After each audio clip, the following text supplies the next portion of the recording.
I could be tougher than any human being you've ever seen. I'd be so tough. But you're never going to get a deal that way, so that's the way it goes. One more question. Hey, I will respond to this. So look, for 4 years in the United States of America, we had a president who stood up at press conferences and talked tough about Vladimir Putin, and then Putin invaded Ukraine and destroyed a significant chunk of the country. The path to peace and the path to prosperity is maybe engaging in diplomacy. We tried the pathway of Joe Biden of thumping our chest and pretending that the President of the United States' words mattered more than the President of the United States' actions. What makes America a good country is America engaging in diplomacy. That's what President Trump is doing. Can I ask you? Sure. Yeah? Yeah. Okay. So he occupied it, our parts, big parts of Ukraine, part of East and Crimea. So he occupied it on 2014. So during a lot of years, so I'm not speaking about just Biden, but those time was Obama, then President Obama, then President Trump, then President Biden, now President Trump, and God bless, now President Trump will stop him. But during 2014, nobody stopped him. He just occupied and took. He killed people. You know what the contact 2015. 2014. 2014 and 2015. 2014? Yeah. So I he was not here. Yeah, but That's exactly right. yes, President during Trump 2014, refuses I was not here. 2022, you know, the situation the same. The people are been dying on the contact line. Nobody stopped him. You know that we had conversations with him, a lot of conversation, bilateral conversation, and we signed with him. Me, like a new president. In 2019, I signed with him the deal.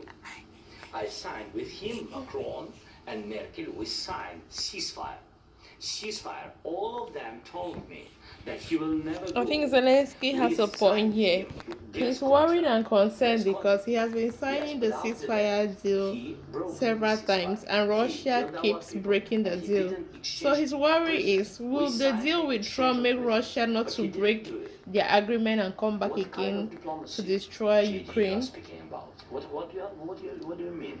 I'm talking about the kind of diplomacy that's going to end the destruction of your country. Yes, but if you Mr. President, with respect, I think it's disrespectful for you to come into the Oval Office and try to litigate this in front of the American media. Right now, you guys are going around and forcing conscripts to the front lines because you have manpower problems. You should be thanking the President for trying to bring an end to this conflict. Have you ever been to Ukraine? Did you say what problems we have? I have been to. Come once. I've actually watched and seen the stories, and I know what happens is you bring them on a propaganda tour, Mr. President.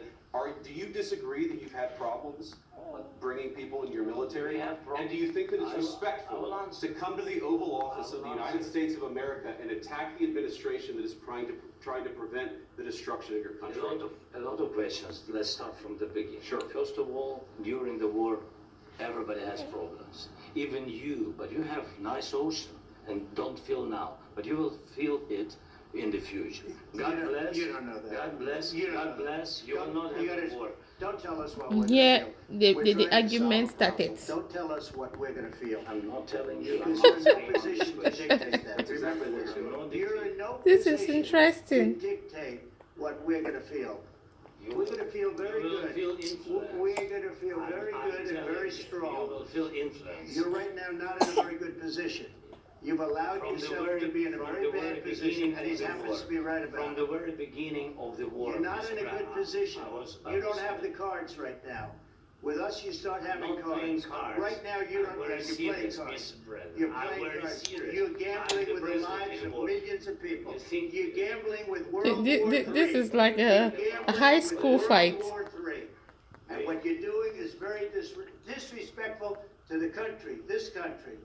It's back to far more than a lot of people say. I think Vice President J.D. Vance is the cause of it. He spiked this argument here right now. Pennsylvania and campaign for the opposition in October. Offer some words of appreciation for the United States of America and the president who's trying to save your country. Please, you think that if you will speak very loudly about the war, He's not speaking loudly. He's not speaking loudly. Your country's in big trouble. Here you have big brother defending his younger brother. He's not speaking loudly. You have a damn good chance of coming out okay because of Mr. us. President, we are staying in our country, staying strong. This From is the very interesting. beginning of the war, we've been alone, and we are thankful. I said thanks You haven't in been this alone. cabinet. The media has got a lot of work to report during the next 4 years of Trump's administration. President Trump is making this thing so interesting. But I feel bad for President Zelensky. He's in an uncomfortable situation here and feels ambushed. Business like this. Again, you just say thank you. I said a lot of times, Accept that there are disagreements, and let's go litigate those disagreements rather than trying to fight it out in the American media when you're wrong. We know that you're wrong. But you see, I think it's good for the American people to see what's going on. I understand, sir. I think it's very important. That's why I kept this going so long. President Trump feeds a lot on this kind of stuff. You don't have the cards. You're buried there.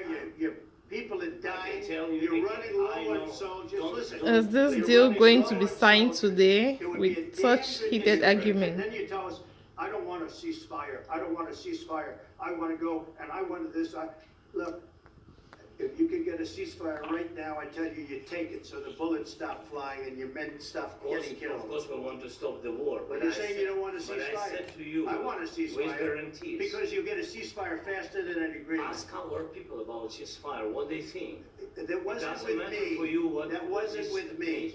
it That was with wasn't with a guy named Biden who was not a smart person. This That is was your, with, this that was is with your Obama. president. It was your president. Excuse me. That was with Obama who gave you sheets and I gave you javelins. Yes. I gave you the javelins to take out all those tanks. Obama gave you sheets. In fact, the statement is Obama gave sheets and Trump gave javelins. You gotta be more thankful. Because let me tell you, you don't have the cards. With us, you have the cards. Oh my But God. without us, you don't have any cards. One more question to Mr. Vice President.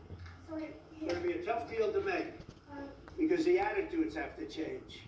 what if Russia breaks ceasefire? What if Russia breaks peace talks? What will you do then?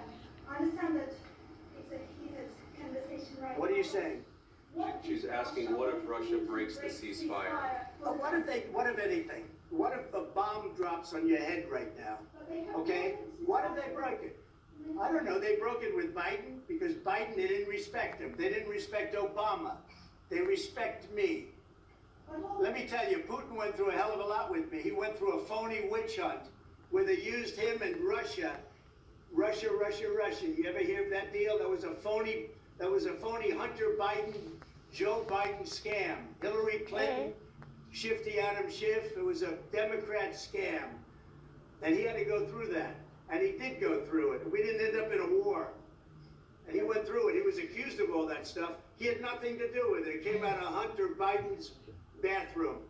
It came out of Hunter Biden's bedroom. It was disgusting. And then they said, oh, the laptop from hell was made by Russia. The 51 agents. The whole thing was a scam. And he had to put up with that. He was being accused of all that stuff. All I can say is this. He might have broken deals with Obama and Bush, and he might have broken them with Biden. He did, maybe. Maybe he didn't. I don't know what happened. But he didn't break them with me. He wants to make a deal. I don't know if he can make a deal. The problem is, I've empowered you to be a tough guy. And I don't think you'd be a tough guy without the United States. And your people are very brave. But you're either going to make a deal or we're out. And if we're out, you'll fight it out. I don't think it's going to be pretty, but you'll fight it out. I feel like You don't have the cards. Zelensky is on a Once you hot sign seat that deal, here. You're in a much better He's on a hot position. seat. But you He's on a gotta hot be seat. all thankful. This is getting That's not a tough. nice thing. I'll be honest, that's not a nice thing. All right, I think we've seen enough. What do you think? Huh? Let's negotiate. This is